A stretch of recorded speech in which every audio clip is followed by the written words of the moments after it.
Hi guys, நம்ம Tamil teaching Mayur அகாடமியால் season 4 episode 3 தான் பார்க்க போகிறோம். வீடியோவில் பார்த்துமே லைக் கொடுத்துருங்க, இப்போ பண்ணிடுங்க. வாங்க வீடியோக்குள்ள போயிடலாம். என்ன தைரியம் உனக்கு? உன்னோட முகத்தை எதுக்காக நீ அப்படி வச்சிருக்க? நீ என்ன பண்ண முயற்சி பண்ற? அது குரல் வேற. அசிஸ்டண்டா இருந்தேன்னு தெரிஞ்சு கூட நீ இந்த தவற பண்ணியிருக்கல. ஆல்மைட்டோட முகத்தை இன்னும் ஒழுங்கா காப்பி பண்ண. அவருடைய முகம் நார்மலா இருக்கும்போது 0.6 சென்டிமீட்டர் சுருக்கம் பண்ணது தப்பு இல்ல, ஒழுங்கா பண்ணுன்றாரு. 0.8 மாறுச்சு. திருட்டுத்தனமா அவர் சம்பந்தப்பட்ட பொருள் விக்கிறவங்க கூட அவரை பத்தி தெளிவா தெரிஞ்சு வச்சுதான் பண்ணாங்க. ஆனா அவர் கூடவே இருந்த உனக்கு இது கூட தெரியாதா? இவர் ஆபீஸ்ல இருக்க இப்போட சைஸ் வரைக்கும் தெரிஞ்சு வச்சுக்கிறாரு. பொருட்கள் இருக்கு. சேலுக்கு வெளியே வராத 10th anniversary போஸ்டர் கூட இருக்கு. அது எனக்கு வேணும். வாயா. எனக்கு எந்த விதமான சந்தேகமும் இல்ல. இவர் உண்மையிலேயே ஆல்மைட்டுக்கு ஒரு மிகப்பெரிய ஃபேன் தான் போல இருக்கு. இப்போ நான் எனக்கு கமலுக்கு லோக்கி வச்சு பாருங்க மாதிரி. நீ இங்க இருந்து கிளம்பலாம். அந்த வினிகர் ரிவர் இன்சிடென்ட் அது உங்களுக்கு ஞாபகம் இருக்கா சார்? தண்ணியோட தரத்தை மாத்தக்கூடிய சக்தி இருக்க ஒரு பையன் ரிவர்ல முழுகிட்டு இருந்தான். ஆனா அவனை முழுக விடாம ஆல்மைட்டை காப்பாத்தினாரு. யாரும் கவலைப்படாதீங்க. ஏன் தெரியுமா? ஏன்னா உங்களுக்காக நான் இருக்கேன். ஒரு பயத்துல தண்ணியில முழுகிட்டு இருந்த அந்த பையன் தண்ணிய வினிகரா மாத்திட்டான். அது ஆல்மைட்டோட கண்ணை கூட பாதிச்சுது. அதுக்கப்புறம் தான் அவரோட முகமே மொத்தமா மாறுச்சு. அதனாலதான் கண்ணு அப்படி ஆயிருக்கேன். அப்புறம் சிரிப்பு. அதுதான் நான் ரீக்ரியேட் பண்ண ட்ரை பண்ணேன் சார். அந்த சம்பவத்தை பத்தி எனக்கு தெரியும். ஆனா நான் அவர் கூட சேர்றதுக்கு முன்னாடி அது நடந்தது. இத பத்தி டிவில வந்து ஸ்பெஷல் ப்ரோகிராமான லுக் பேக்ல கூட சொல்லியிருந்தாங்கன்னு நான் கேள்விப்பட்டேன். ஆமா, கரெக்டா சொன்னீங்க. அதுல எந்த வில்லனும் இல்ல. யாருக்கு பெரிய ஃபேனும் போட்டு போயிடுது. அதனாலயே ஃபேன்ஸ் யாரும் அத பத்தி பேசல. எனக்கு அது ரொம்ப பிடிச்சிருந்தது. அந்த பையன் நன்றி சொன்னதுக்கு இவர் கொடுத்த ரியாக்ஷன் ரொம்பவே அற்புதமா இருந்தது. இதுக்கு நான் தான் கண்ணு எரிஞ்சு நிக்குது. என்னோட ஸ்கின் 10 வருஷம் இளமை ஆயிடுச்சு. கரெக்ட். அவர் அதேதான் சொன்னாரு. அப்படின்னா நீ என்ன டெஸ்ட் பண்ணதான் இப்படி பண்ணிட்டு இருந்தியா? இல்ல அவர் என்ன ஸ்கூல்ல வேலை செய்யறதுனால நான் அவரை பத்தி வெளிய பெருமையா பேசக்கூடாது. அதனாலதான் உங்களால எல்லாத்தையும் கேக்குறேன். அந்த மிடில் ஸ்கூல் பையனுடைய குடும்ப வாழ்க்கை தான் அந்த கதையோட மைய புள்ளியே. சரியா சொன்னீங்க. வார்த்தைகளை நம்ம எப்படி பயன்படுத்துறோமோ அதுக்கு ஏத்த மாதிரி அர்த்தங்களும் மாறும். நிப்பாட்டி கழட்டுற. அப்படின்னா நீ இன்னும் ஸ்ட்ராங் ஆகணுங்கிறதுக்காக என்கிட்ட ஒர்க் ஸ்டடி பண்ண வந்திருக்க, அப்படிதானே? ஆமா சார், என்னையும் சேர்த்துக்கோங்க. அதுக்கு ஒரு கான்ட்ராக்ட் சைன் பண்ண. இருக்கு நான் எடுத்துட்டு வந்திருக்கேன். நான் பேசும்போது குறுக்க பேசினா எனக்கு சுத்தமா பிடிக்காது. மன்னிச்சிடுங்க சார். இந்த கான்ட்ராக்ட்ல ஸ்டாம்ப் அடிச்சதுக்கு அப்புறம் அபிஷியலா என்னுடைய ஏஜென்சில நீ ஒரு ஆளா மாறிடுவ. நன்றி சார். இதுக்கு முன்னாடி நீங்க எல்லாரும் ஜாலியா எடுத்துக்கிட்ட இன்டர்ன்ஷிப் மாதிரி இது இருக்கும்னு நீ கனவுல கூட நினைச்சு பாத்துறாத.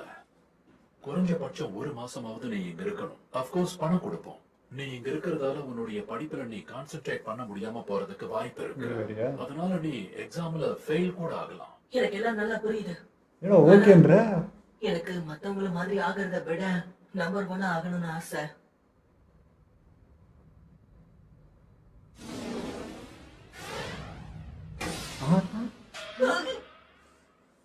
நீங்க அத மிஸ் பண்ணிட்டீங்கன்னு தோணுது.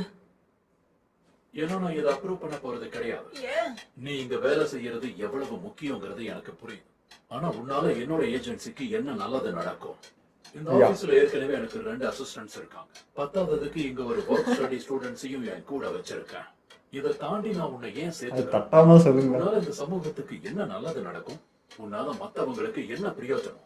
உன்னை நான் ஏத்துக்கிறேன். இப்ப நான் கேட்ட எல்லா கேள்விகளுக்கும் நீ தடுமாறாம பதில் சொல்லணும். ஆல்மைட் அவருடைய பவரையும் நகைச்சுவையையும் வெளிப்படுத்தினார்.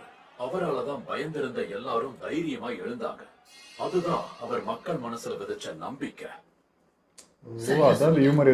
என்னால இந்த சமூகத்துக்கு என்ன பிரயோஜனம்? வார்த்தைகள் மட்டும் இல்லாம செயல் மூலமாவும் உன்னால எனக்கு என்ன கொண்டு வர முடியுங்கிறத நீ காட்டி ஆகணும். 3 நிமிஷம் டைம் தரேன். அதுக்குள்ள இந்த சீலை நீ என் கையில இருந்து எடுக்கிறதுக்கு ட்ரை பண்ண. எனக்கு கீழே நீ ஹீரோவா வேலை செய்யணும்னா நீ தான் என்கிட்ட இருந்த ஸ்டாம்பை எடுக்கணும். உன்கிட்ட கொஞ்சம் கூட நகைச்சுவை உணர்வு இல்லைன்னா கூட நான் உனக்கு சான்ஸ் கொடுக்கறேன். சரியா? ஒழுங்கா நீ அதை பயன்படுத்திக்க. நீங்க 2 பேரும் வெளியில போய் வெயிட் பண்ணுங்க. இன்னும் நல்லா சத்தமா சொல்லுங்க. Okay sir.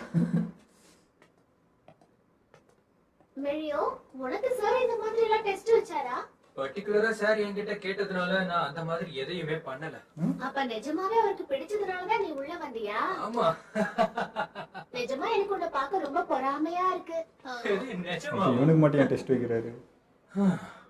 இது மிடோரியாக்கு நல்லதே கிடையாது. அவன் இதுல ஜெயிப்பான்னு எனக்கு தோணல. சாரோட குறுக்கை எதிர்த்து நிச்சயமா மிடோரியாவால ஜெயிக்கவே முடியாது. குறிப்பா அவனால நெருங்க கூட முடியாது. கண்டிப்பா இந்த முறை நான் உன்னை அட்டாக் பண்ண போறது கிடையாது. ஆனா நீ என்ன எப்படி வேணும்னாலும் அட்டாக் பண்ணிக்கலாம். அதனால இந்த இடம் என்ன ஆனாலும் ஒரு பிரச்சனை சொன்ன இல்லை. அதே வார்த்தை. நீ வந்து இந்த ஸ்டாம்ப் எடு. இவரோட சக்தி இவர் வந்து பவர் என்னன்னே எதுவா தெரியல. இருந்தாலும் அந்த சீலை நான் எடுத்து ஆகணும். எனக்கு யோசிக்கலாம் நேரம் இல்ல. நீ ஜெயிக்கணும்னா இந்த தடைகளை தாண்டி போய் ஆகணும் மிடோரியா. One for all. ஒரு கவலை. என்னதான் எனக்கு நேரா நீ எகிரி குதிச்சு வந்தாலும் கண்டிப்பா உன்னால இதை எடுக்க முடியாது. நீ எங்க இருந்து எப்படி குதிக்கிறான்னு ஒரு இன்ச்சு தான் நவுத்துறாரு. பார்க்க முடியுது. என்ன அதனால யூனிட் முடிச்சு. இதெல்லாம் விடாமுயற்சியோட அதான் try பவரே வா. பண்ணாதான்.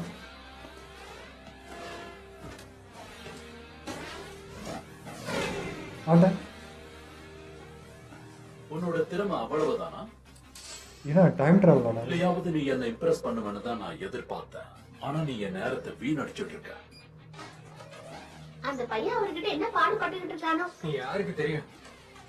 அவர் அந்த பையனை போட்டு புரட்டி எடுத்துட்டு இருக்காருங்கிறது கேக்குற சத்தத்திலேயே தெரியுது. அப்ப நிஜமாவே அவர் அவனை ஏத்துக்க போறது இல்லையா? மொத்தம் ஒரு நிமிஷம் முடிஞ்சிச்சு. இன்னும் 2 இன்னுமா நீ நிமிஷம். இதுல ஜெயிக்கல? ஏன் உனக்கு இப்படி மூச்சு வாங்குது? உன்னால என்ன கண்டிப்பா ஜெயிக்கவே முடியாதுங்கிறது இப்போ உனக்கு தெரியுதா?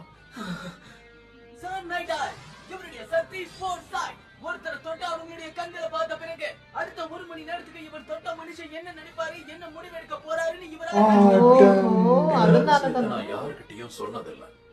நான் என்னதான் 1 வித்தியாசம் மணி நேரத்துக்கு கெஸ் பண்ண முடியும். அவருக்கு எல்லாமே தெரிஞ்சிருது. கண்டிப்பா நிறுத்தா இவர் ஜெயிக்க இல்லையா? ஏதாவது ஒரு வழி இருக்கணும். நான் உன்னை என்னமோ நினைச்சேன். ஆனா நீ இப்படி ஆனா தெரிஞ்சு வச்சுக்கிட்டு சண்டைக்கு கூப்பிட்டா எப்படி? அப்ப இன்னும் 1 மணி நேரம் போறனாலும் முடியாது. வேண்டாங்கிறத நிரூபிச்சுட்டேன். ஆனா அந்த பக்கம் வில்லன்கள் எல்லாரும் அப்டேட் ஆயிட்டே இருக்காங்க. அதுக்கு ஈடு கொடுத்து ஓடணும். ஆனா ஆல்மைட் தப்பான ஆளை தேர்ந்தெடுத்துட்டாரு. உனக்கு பதிலா வீரியோவை தான் அவர் தேர்ந்தெடுத்திருக்கணும். என்ன சொல்றீங்க நீங்க? தப்பான ஆளை தேர்ந்தெடுத்துட்டாரா? இவனை தேர்ந்தெடுக்கணும்னு நினைக்கிறேன். எனக்கு அன்பு மரியாதைன்னு நிறையவே இருக்கு. ஆனா அவர் எதுக்காக உன்னை தேர்ந்தெடுத்தாரு? உன்கிட்ட அவ்வளவு திறமெல்லாம் இல்லையே. இவர் இப்ப சொன்ன விஷயம் எதையுமே இதுக்கு முன்னாடி நான் யோசிச்சு பார்த்தது கூட இல்ல. எனக்கு பதிலா டொகட்டோ தேர்ந்தெடுக்கப்பட்டிருக்கிறதுக்கு வாய்ப்பு இருக்குன்னு அவருக்கு தெரியுமா என்ன? எப்படி நைட்டையும் ஆல்மைட்டும் அவனை தேர்ந்தெடுத்தாங்க? இத பத்தி ஆல்மைட்டுக்கு தெரியுமா? அப்படியே தெரிஞ்சிருந்தாலும் என்கிட்ட ஏன் சொல்லல? நீ இன்னும் எவ்வளவு நேரத்துக்கு அப்படியே நின்னுட்டு டைம் இருக்க? போகுது. என்ன பண்றதுன்னு தெரியாம அப்படியே டயர்டாகி நின்னுட்டியா? மிரியோ உங்ககிட்ட என்ன அறிமுகப்படுத்த போறதா சொன்னப்போ நான் எவ்வளவு ஆர்வமா இருந்தது தெரியுமா? ஆனா நேரடியா இப்ப நான் உங்ககிட்ட சொல்லிடுறேன்.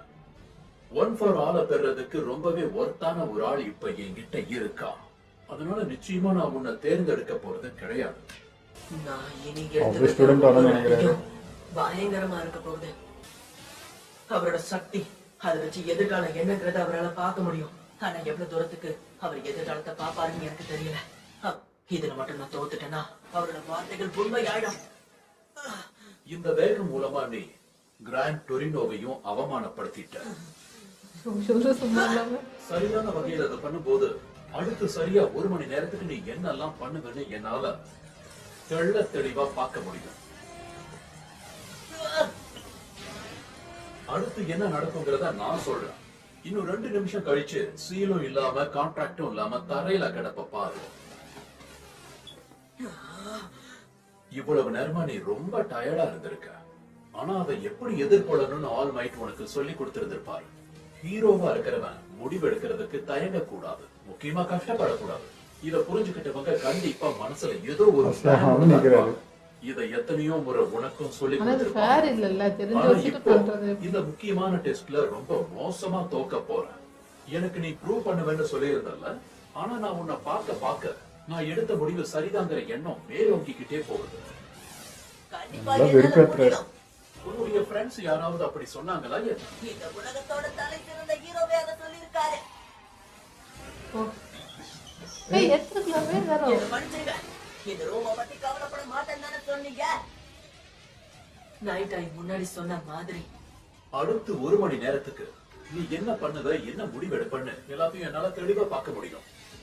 என் பார்வையில வியூவை இருந்து மறைக்கிறானா? மறைச்சிட்டு பண்ற மாதிரியா? நான் எங்க போறேன், என்ன பண்றேன்னு எல்லாத்தையும் அவரால பார்க்க முடியும். ஆனா ஏன் அவர் அப்படி சொன்னாரு?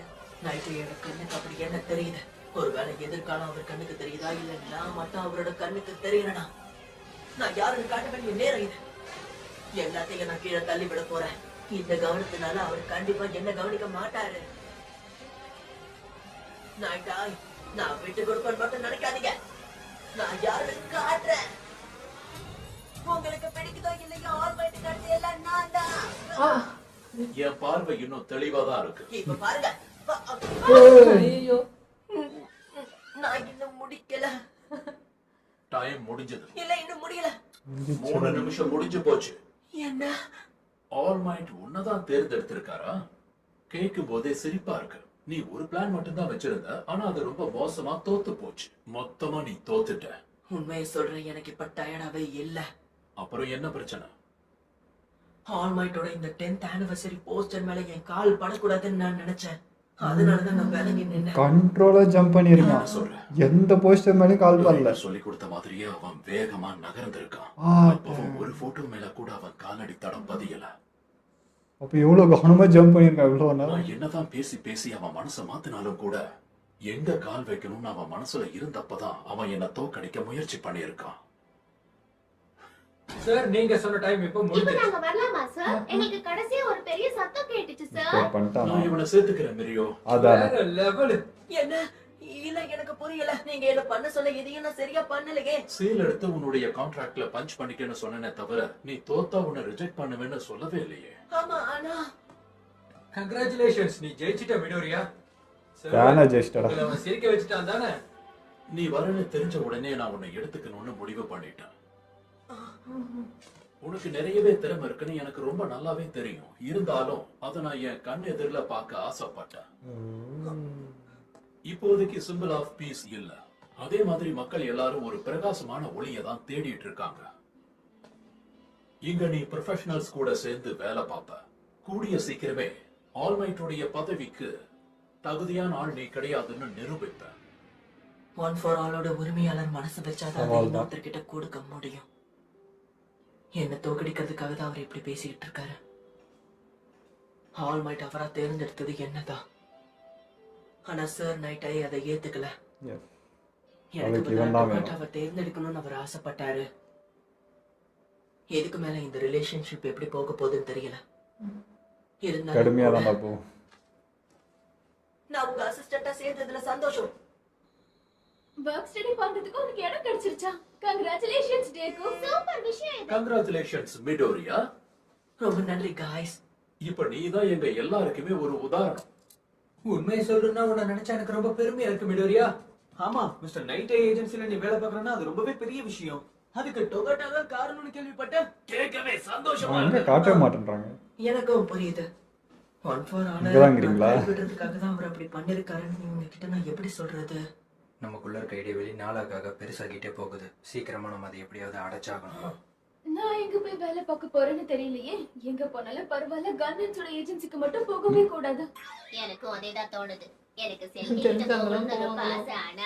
ஆனா fourth client எண்ணம் போல் வாழ்க்கை. ஸ்டடீஸ்க்கு ஆள் எடுத்து பல மாசங்கள் ஆகுது. நமக்கு இப்ப இருக்கிற சேலஞ்சுங்கிறது ரொம்பவே கஷ்டமானது. உனக்கு ஒரு விஷயம் தெரியுமா? என்னைக்குமே நல்ல மார்க்ஸ் இருக்கிறவங்கள தான் ப்ரோ ஹீரோஸ் வேலைக்கு எடுத்துக்குவாங்க. இதுல நிச்சயமா அவங்க தப்பு எதுவும் இல்ல. ஏன்னா இது இன்டர்ன்ஷிப் மாதிரி இல்ல, ரொம்ப கஷ்டமானது. அதனால ஒருவேளை ஏதாவது தப்பா போச்சு, அதுக்கான முழு பொறுப்பையுமே அந்த ப்ரோ ஹீரோ தான் எடுத்துப்பாரு. Hello mister ஐசவா. பெரிய ரிஸ்க் இருக்குன்னு தெரிஞ்சும் கூட நீ அதை எதிர்க்கும் போதுதான் ப்ரோ ஹீரோவா மாற முடியும். டோகயாமி, அவங்க கிட்ட இருந்து உனக்கு ஒரு ஆஃபர் லெட்டர் வந்திருக்கு. ஹாக்ஸ் ஒன்னு கியூஷியோக்கு வர சொல்லிருக்காரு. எங்க அப்பா அவர் தானே நம்பர் 3 ஹீரோ. Good job. என்ன உனக்கு ஓகேவா? நம்பர் 3. அதை நான் என் மனசார ஏத்துக்கிறேன். ரொம்ப நல்லது. இதுக்கு தேவையான பேப்பர் ஒர்க் எல்லாத்தையும் அப்புறமா முடிச்சிடலாம். கியூஷியோக்கு நீ எப்போ போக தயாரா இருக்கன்னு சொல்லு. அவனே அப்பதான் note பண்ணிருக்கான் உனக்கு பாத்தியா? attendance போட முடியும். வாழ்த்துக்கள் டோகையாமி, இது சூப்பர். எனக்கும் இதுல ரொம்ப சந்தோஷமா இருக்கு. நம்ம ஏதாவது கண்டிப்பா பண்ணியே ஆகணும். உன்னோட வாயை கொஞ்சம் மூடியா? அதே மாதிரி கிரிஷிமா, பிக் 3ல இருக்கிற அமாஜிக்கு உன்னை சந்திச்சு பேசணும்னு சொல்லியிருக்காரு. என்ன சந்திக்கணுமா? அதே மாதிரி உரரக்கா அப்புறம் அசூயி 2 பேரும் உங்களை சந்திக்கணும்னு கேட்டிருக்காங்க. நாளைக்கு மறுநாளோ போய் அவங்களே கேக்குறாங்க. சரியா? ஆமாஜிக்கு எதுக்காக என்ன கூப்பிட்டாரு? ஒண்ணுமே புரியலையே. ஒருவேளை வொர்க் ஸ்டடி ப்ரோக்ராம பத்தி பேசுறதுக்காக கூட இருக்கலாம். அப்படி மட்டும் நடந்தா செமையா இருக்கும். என்னால நாளைக்கு வரைக்கும் வெயிட் பண்ண முடியாது. இப்பவே நான் உடனடியா 3rd இயர்ஸ்க்கான டோம்க்கு போறேன். என்னாலயும் காத்திருக்க முடியாது. வாங்க எல்லாரும் ஒண்ணா போலாம். ஓகே. எப்படி வெறுப்பேத்துறீங்களா? எனக்கு உங்களை பார்க்கும்போதெல்லாம் பொறாமையா இருக்கு. நாமளும் கடுமையா உழைச்சே ஆகணும். ஒர்க் ஸ்டடீஸ் பத்திலாம் எனக்கு கவலை இல்ல. ஃபர்ஸ்ட் இயர்ல இருக்கிற நம்ம சொல்ற வேலையை மட்டும் செஞ்சுட்டு சந்தோஷமா இருக்கலாம். அட ஆமா, இன்டர்ன்ஷிப்ல கூட நீ இப்படி தானே சுத்திக்கிட்டு இருந்த. தயவு செஞ்சு அந்த இல்லைன்னா ஒரு ஸ்ட்ரிக்டான ஆஃபீஸர் வாங்க. அது உங்க பொண்ணே இருக்கக்கூடாது. பொண்ணுங்கனால வெறுப்பானோ அந்த மாதிரி ஒரு ஆள். அது பொண்ணே ஸ்ட்ரிக்ட் ஆஃபீஸரா வந்தா நல்லா இருக்கும்ல. அடுத்த நாள்ல இருந்து என் ஒர்க் ஸ்டடி ஆரம்பிச்சது. இன்னைக்கு பேட்ரோல் அப்புறம் சர்வைலன்ஸ் ஆரம்பிக்க போறோம். நானும் பபிள் கேர்லும் ஒரே டீமா இருப்போம். அப்புறம் மெரியோ மிடோரியா நீங்க 2 பேரும் ஒரு டீம். சர்வேலன்ஸா? நம்ம ஏஜென்சி பண்ணிக்கிட்டு இருக்கிற ஒரு ரகசிய விசாரணைக்கு இது தேவைப்படுது. ஷியை ஹசாகாய்ங்கிறவன் ஒரு சின்ன வில்லன் குரூப்பை சேர்ந்தவன். இவனா? இத சின்ன வில்லனா? இவர்தான் நம்பர் 2 சிசாக்கின்னு சொல்லப்படுது. இப்பெல்லாம் அவனுடைய நடமாட்டம் அதிகமாயிடுச்சு. அந்த மாஸ்க் தான் அவனுடைய ட்ரேட்மார்க். பயமா இருக்கு. ஆனா இவனோட வில்லன் குரூப் தான் போலீஸோட கட்டுப்பாட்டுல இருக்காங்களே. அதை வச்சு அவங்க யாருன்றத நம்ம கண்டுபிடிக்க முடியும்ல. ரொம்ப காலத்துக்கு முன்னாடி இந்த குரூப்ஸ் எல்லாம் உடைஞ்சது. ஆனா இந்த சிசுக்கி எதுக்காகவோ எல்லாரையும் ஒண்ணு திரட்டிக்கிட்டு இருக்கான். அதான் ஏன்னு புரியல. அவனை பத்தின அதுக்குள்ள இவ்வளவு தகவல் கலந்துட்டு இருக்காங்க. ஆனா ரீசெண்டா அவன் லீக் ஆஃப் வில்லன்ஸ சந்திச்சிருக்கான் போல இருக்கு. அது வரைக்கும் தெரிஞ்சுட்டு இருக்கு. ஆனா இப்ப வரைக்கும் அவன் தப்பு பண்ணிருக்காங்கிறதுக்கு சாலிடான எந்த ஒரு எவிடன்ஸும் இல்ல.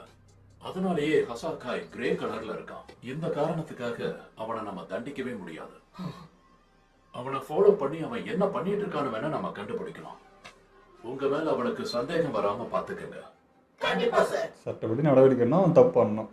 இன்னைக்கு எபிசோட் சூப்பராக இருந்ததுங்க. எனக்கு ஃபஸ்ட்டின்னு பார்க்குறப்ப இந்த கமல்ஹாசனுக்காக அடிச்சுப்பாங்க பாருங்க, நான் தான் பெரிய ஃபேன் அந்த ஸ்டேஜ்லேயே அடிச்சுனாங்க பாருங்க. அந்த மாதிரி தான் இருந்துச்சு இந்த ஃபீல். நீ பெரிய ஃபேனா நான் பெரிய ஃபேனா பார்த்துலான்டான்ட்டு. அந்த இதில் வந்து இப்போ என்ன சொல்கிறது, பவர் வைஸ் அவன் இன்ஸ்பயர் பண்ணலனாலும் அந்த போஸ்டர் மேலே கால் வைக்காமல் பண்ணியிருக்கானோ அவர் எவ்வளோ மதிக்கிறான்றதை அங்கே காமிச்சான்.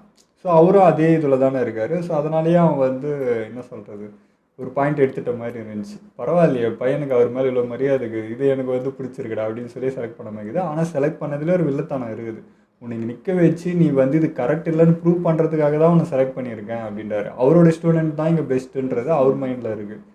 பட் வந்து ஆல்மைட்டியே செலக்ட் பண்ணியிருக்காரு, எல்லாமே அவருக்கு தெரிஞ்சிருக்கு. ஆனாலுமே வந்து அதுக்கு ஆப்போசிட்டாக நிற்கிறாரு. அது எனக்கு புரியல. இப்போ அவர் ஃபேனு அப்படின்றப்போ அவர் முடிவு எப்படி தப்பாக இருக்குன்னு இவர் யோசிக்கிறாருன்றது தான் எனக்கு புரியல. அவர் தப்புன்னு நினைக்கல, அப்படி தோணுதா உனக்கு? மேபி வந்து நான் தான் பெரிய ஃபேனு, நான் நினைக்கிற ஒரு ஆள் ஆல்மேட்டி கூட இருந்தால் சந்தோஷமாக இருக்குமே, அவரு ஹாப்பிக்கு தான் இதை பார்க்குற மாதிரி எனக்கு இருக்குது. அது ஓகே. இப்போ வந்து நீங்களே பிடிச்ச ஆள் தான் அவரே வந்து மிடோரியாவை சூஸ் பண்ணி கொடுத்துருக்காரு, உங்கள்கிட்ட அனுப்பிச்சிருக்காருன்னா அப்போ ஏதோ ஒரு விஷயம் அவங்ககிட்ட இருக்க போய் தானே பண்ணியிருப்பாரு. அதை புரிஞ்சிக்காம ஏன் அவர் பேசுறாரு அப்படின்ற மாதிரி அதுவும் இருக்குது. அதே டைம் வந்து நான் ட்ரைனிங் கொடுத்த என்னோட பையனும் குறைஞ்சவன் கிடையாது, அதையும் நீங்கள் பார்ப்பீங்க, அதையும் நான் ப்ரூஃப் பண்ணணும் உங்கள் ஃபேனா அப்படின்ட்டு கூட அவருக்கு அந்த இது இருக்குது. அதே தான் எனக்கு இதை பார்க்குறப்ப பக்குகோ பண்ணாம பாரு அன்றைக்கி அதே மாதிரி தான் இருக்குது இவர் பண்ணுறதுமே. அவர் பவரை நீ தாங்குற அளவுக்கு நீ ஒர்த்தா அப்படின்ற அதே கொஷின் தான். ஸோ அவர் மாதிரி நீ இருக்கணும் அப்படின்னா இது வச்சுட்டுலாம் நீ இருக்க முடியாது. இப்போ இவருமே இந்த டெஸ்ட் வச்சுருந்தா இதை கூட உன்னால் எங்கிட்ட வந்து வாங்க முடியலன்னா இதிலே தெரிஞ்சு போச்சு தப்பான முடிவு தான் அப்படின்னு சொல்லிட்டு அப்படி இவர் யோசிக்கிறாரு. பட் இப்போ தான் ட்ரைனிங்கில் இருக்கிறான், இப்போ தான் அனுப்பிச்சிருக்காங்க, பவராத்துக்கு தான் முயற்சி பண்ணிகிட்டு இருக்கான். அதுக்குள்ளேயே அவர் அளவுக்கு எதிர்பார்த்தா எப்படி? இதுதான் பவர் கொஞ்சம் கொஞ்சமாக டெவலப் பண்ணிட்டு வர எவ்வளோ இவரும் பார்த்துருப்பார். இவ்வளோ அனலைஸ் பண்ணுறாரு. இந்த லீக் ஆஃப் வில்லன்ஸ் வந்து மீட்டிங் போட்ட வரைக்கும் தெரிஞ்சிருக்குன்னா மிடோரியாவும் என்னென்ன பண்ணிட்டு இங்கே வந்து நிற்கிறான்றது இவர் கண்டிப்பாக தெரிஞ்சிருக்கும். ஸோ முயற்சி பண்ணிட்டு தான் இருக்கான், விடாமுயற்சியாக தான் இருக்கான். அதுவும் என்னை பற்றி தெரிஞ்சும் என்னோட ட்ரெயின் டஃப்பாக இருக்கும் தெரிஞ்சு அவனாக வாண்டடாக இங்கே வந்திருக்கான்ற வரைக்கும் அவர் தெரிஞ்சிருக்கும். அப்போ ஏன் அப்படி பேசிகிட்டு இருக்காருன்றது ஒரு மாதிரி தான் இருந்துச்சு. ஓகே, ஒரு ஸ்டூடெண்ட்ஸ் நான் கஷ்டப்பட்டு ரெடி பண்ணியிருக்கேன், இவனை விட்டு அவரை எப்படி சூஸ் பண்ணலான்ற அந்த இதுவும் தெரியுது. ஒரு ஈவோ கிளாஷ் மாதிரி இருந்துச்சு அதை பார்க்குறப்போ.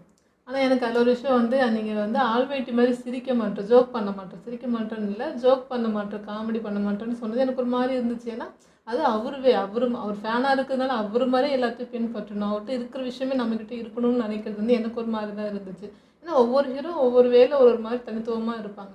ஸோ இவர் மிடோரியாவுக்கும் வந்து பவர் எல்லாம் இருக்கலாம், நல்ல மனசு எல்லாம் ஆல்மைட்டி மாரி இருக்கலாம். அதுக்காக வந்து காமெடியும் ஹியூமர்ஸும் வேணும் பண்ணணும் அப்படின்றாரு. அப்படிங்கிறது வந்து எனக்கு அதுதான் இப்போ அவர் ஸ்டூடெண்ட், அதனால தான் அப்படி ரெடி பண்ணுகிறாரு. எப்பவுமே காமெடி பண்ணி சிரிக்கவே அது ஹியூமரஸாக ஓனா இருன்றது ஒன்று இருக்கணும்ல. அவர் மையம் இருக்கணும், அப்படியே காப்பி பேஸ்ட் பண்ணுற மாதிரி அப்படின்னு நினைக்கிறாரு. ஸோ அவங்கவுங்களுக்குன்னு ஒரு ஒன்று இருக்குது, இவங்க சொல்கிறது தான் கரெக்டு. ஸோ இங்கே வந்து காப்பாற்றுற அதான் முக்கியம், அவர் மையம் சிரிக்கணும் அந்த மாதிரி பண்ணணுன்றாரு. ஆனால் அது ஒரு பாயிண்ட்டும் இருக்குது. ஏன்னா அவரோட ஸ்மைலும் அந்த ஒரு தன்னம்பிக்கையான ஒரு வார்த்தையும் தான் பயப்படாமல் வச்சிருக்கு. ஸோ அதுவும் இம்பார்ட்டன்ட் தான் ஒரு ஹீரோவுக்கு. அங்கே வந்து எவ்வளோ பெரிய பிரச்சனை வந்தாலுமே ஸ்மைல் பண்ணி நான் பார்த்துக்கிறேன், இது ஒன்றுமே இல்லைன்றதை அது ஸ்மைல் பண்ணி காட்டுறப்போ அந்த மக்கள் வந்து இல்லை சிரிக்கிறாரியா அப்படின்னு, இது சின்ன விஷயந்தான் போல அப்படின்னு அதுவே ஒரு நம்பிக்கை கொடுத்தது. சரி இவன் தான் இந்த அளவுக்கு இருக்கானா, கிளாஸில் மற்ற பசங்களும் பார்த்தா தேடி ஆஃபர் வருது, ஒருத்தர் நோட் பண்ணி அவங்கவுங்களாவே கூப்பிட்றாங்க. தேர்டு மூணாவதாக இருக்கிற அவர் கூப்பிட்டுருக்காரு, இந்த மாதிரி பெரிய பெரிய ஆளுங்களாம் நம்ம பசங்களை கூப்பிட்றாங்க.